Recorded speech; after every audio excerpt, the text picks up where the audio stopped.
Let's bring in my fabulous panel. Ruth Ben-Ghiat, history professor at New York University, MSNBC legal analyst and former federal prosecutor Paul Butler. Ben Rhodes, MSNBC political analyst and former deputy national security advisor to President Obama and former White House senior director and State Department senior advisor Nayyar Haq. Thank you all for being here. Let me get the folks who are not in the advantage of being able to hang out with us. I'm going to go to you first, Ruth.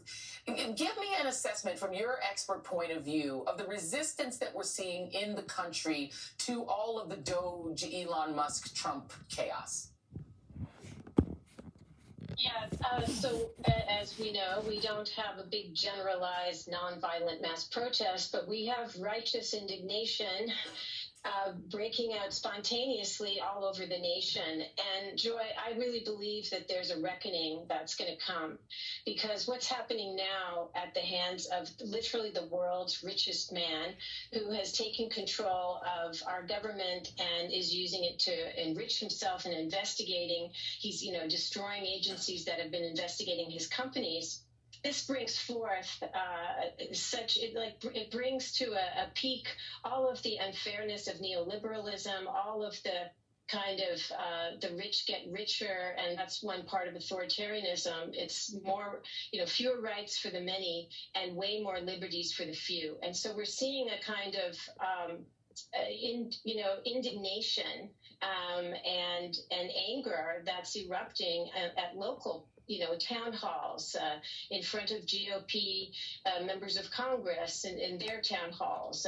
And so this is a very good sign of something larger that I believe will come.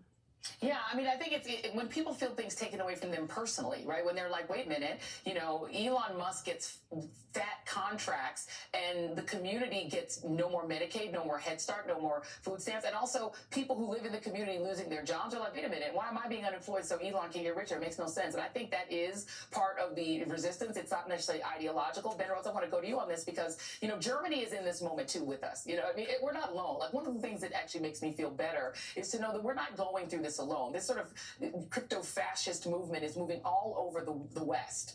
And for a lot of the same reasons, I think, as Ruth said, neoliberalism has not helped people. And so people turn to populists because they hate the economy the way it's working. Can you talk a little bit about Germany? Because Germany, the AfD party that Elon Musk touted, they got about 19% of the vote, but they didn't win. They won't be part of the governing coalition. Does that give you hope? And how do we sort of process the internationalization of this? I would say it's sort of global apartheid movement. No, I mean, Joy, this is something that I've been looking at for over a decade now, which is essentially you had a backlash around the world, not just in the West, but principally in the West, to globalization, to neoliberalism, to a system that was not working for working people. And there was a lot of anger at establishments. There was frustration with changes in people's lives and in communities, changes related to deindustrialization, changes related to immigration, too, in lots of countries. And that anger was captured by the right. You could have a populist of the left, a kind of economic backlash to that, or you could have a kind of identity politics of the right that could capture that. And what's happened over the last decade is in part because of real work, including coordination across borders. It's not a coincidence that Elon Musk was backing the AfD. You've had this ecosystem on the right that has built up over a decade and that has captured power in a lot of places. What's interesting about Germany, where you never like to see the far right get a foothold, and where we should be very mindful that the vice president of the United States of America flew to Germany on the eve of their election, refused to meet with the leader of that country, and endorsed the AfD, a party that has neo-Nazi roots in Germany, right? But what happened there is because they have a multi-party system, the AfD captured 20% of the vote, around a fifth of the vote. And that's not enough to get them over the hurdle into power. In this country, the Republican Party is basically the AfD. The Republican Party got captured by that far-right core that was represented by Donald Trump. I think the good news is this has shocked people awake around the world. I was just in Germany. I was there in Munich when J.D. Vance gave that speech. People are awake to the danger of losing their countries to the far right. thus far, governing elites, the people largely in the center, have not figured out what to do about that. But I think what we need to see in this country and in Germany is a kind of organic bottom-up resistance and a regeneration of institutions like the Democratic Party or like the Social Democrats in Germany. It's not going to be the party leaders in the establishment that figure out what comes next. It's going to have to be the rest of us. It's going to have to be civil society. It's going to have to be people out in communities. And you are beginning to see that even in this country manifesting around the country at town halls or in federal workers who are being laid off, or people who are just realizing that Donald Trump won on a populism that he does not intend to govern on. Yeah, I mean, he clearly does not care about the price of groceries and the price of rent. He doesn't care about that. He cares about selling merch and hanging around billionaires and renaming bodies of water he has no right to rename. I mean, he doesn't care about any of the people that voted for him. I don't know what he has to do to make y'all see that, but he doesn't. Now, I mean, some of the things that Elon Musk is doing, and it is notable to me that the people leading this movement are largely South African, white South Africans, people who had a fascist government that they grew up under in South Africa, which was the apartheid government. And they are taking and exporting their politics here. Peter Thiel, Elon Musk. There's a bunch of, there's like a little clack of them.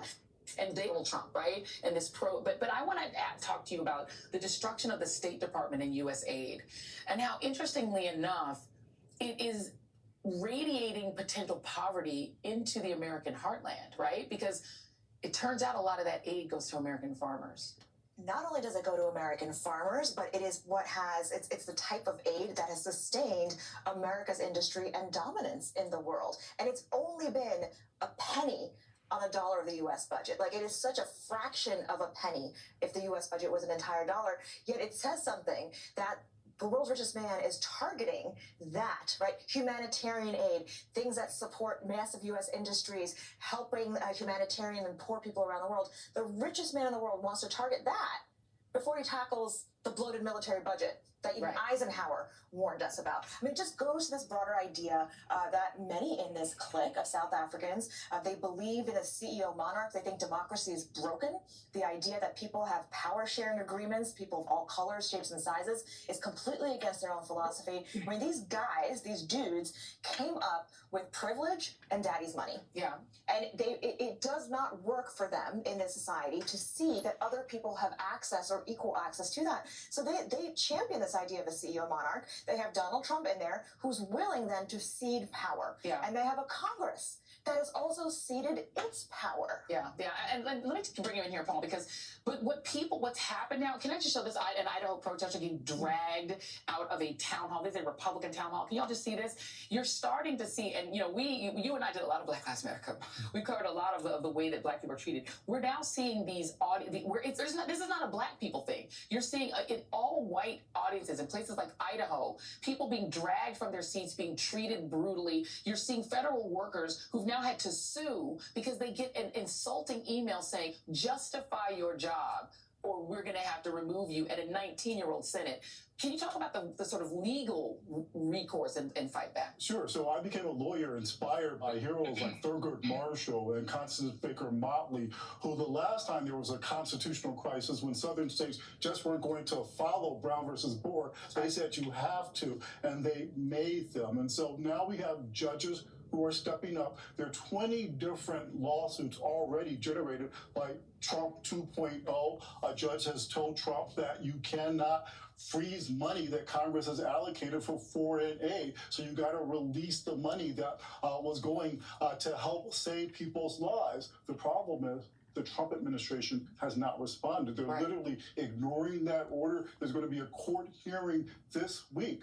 We'll see whether the constitutional crisis is happening right now. Yeah, we're gonna hold your thought. See, here, this is called the tease. We want to hear what you have to say, but we're gonna have to say it after the break because we got to pay for this. Don't go anywhere. Ruth, Paul, Ben, and Nayyera are sticking with us, and Nayyera is actually going to finish her thought on the other side of the break. Type 2 diabetes? Discover the Ozempic Trizone.